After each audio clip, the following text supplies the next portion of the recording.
It should be sufficient to say that I am Juan Pablo Castel, the painter who killed Maria Iribarne.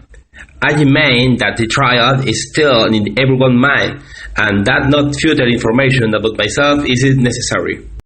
Granted, it is true that the devil himself cannot predict what people will remember, or why they remember it.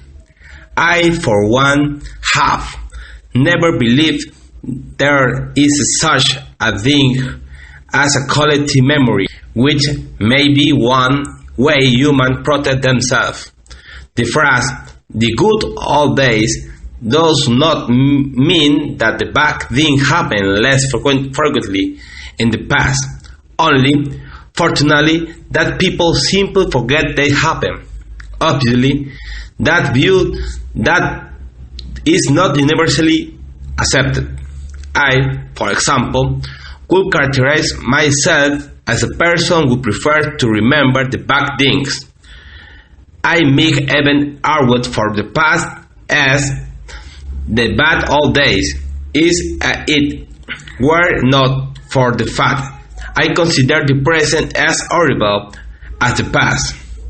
I remember so many catastrophes, so many cynical and cruel fates, so many inhuman actions, that for me memory is a glaring light illuminating the sordid museum of the shame. How often have I sat 4 hours in some dark corner of my studio, driven to disappear by reading an account of some crime in the newspaper. Even so, it is not always in account of the crime that what find the most repentant acts of the humankind. To degree, criminals are the most decent and least offensive people among us. I don't make this statement because I myself killed another human being. It's my profound and honest conviction. Is a certain individual a menace for the society? Then eliminate him and let that be an end to it. That is what I call a good deed. Think how much worse it would be for the society if that person were allowed to continue stealing his poison. Think how poignant it should be if instead of eliminate him, you attempt to forestall him by means of anonymous letters or slander or loud measures.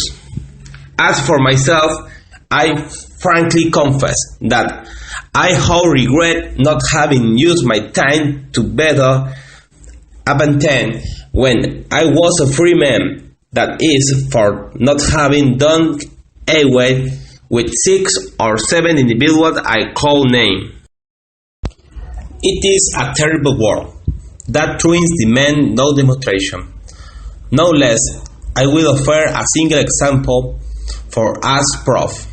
Some years ago, I read that in one of the concentration camps, when a former pianist complained of hunger, he was forced to eat a live rat. However, that is not the subject I want to discuss now.